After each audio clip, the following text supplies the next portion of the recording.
అభిషేక్ బచ్చన్, ఐశ్వర్య రాయ్ బచ్చన్ విడాకుల గురించి గత కొన్ని నెలలుగా సోషల్ మీడియాలో వార్తలు వస్తున్న విషయం తెలిసిందే. వీళ్ళిద్దరూ త్వరలోనే విడిపోతున్నారని నెట్టింట న్యూస్ చక్కర్లు కొడుతోంది.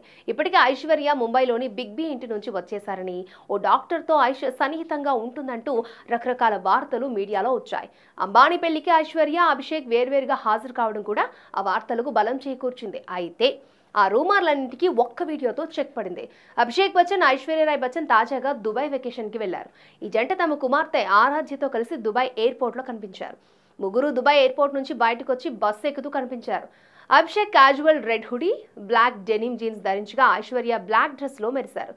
ఇక ఆరాధ్య గులాబీ రంగు టాప్, డెనిమ్ జీన్స్ వేసుకున్నారు. ఇందుకు సంబంధించిన వీడియో నెట్టింటా వైరల్ అయింది. ఈ వీడియో బయటకు రావడంతో అన్ని రూమర్లకు చెక్ పడినట్లయింది. అభిషేక్, ఐశ్వర్య వీడియోపై ఫ్యాన్స్ భిన్నంగా కమెంట్ చేస్తున్నారు. ఇది పాత వీడియో అని కొంతమంది కమెంట్ చేయగా, గత ఏడాది అవార్డ్స్ షో కోసం వెళ్ళినప్పుడు వీడియో అని ఇంకొంతమంది కమెంట్ చేస్తున్నారు. మరి ఇందులో ఏది నిజమో తెలియాల్సిందే. ఇక అభిషేక్ చివరిగా ఘూమర్లో కనిపించారు. నెక్స్ట్ సుజయ్ ఘోష్ డైరెక్షన్ లో షారుఖ్ ఖాన్ హీరోగా వస్తున్న కింగ్ లో అతడు కనిపించబోతున్నాడు. ఐశ్వర్య వచ్చేసి పొన్నియిన్ సెల్వన్ 2లో చివరిగా నటించారు.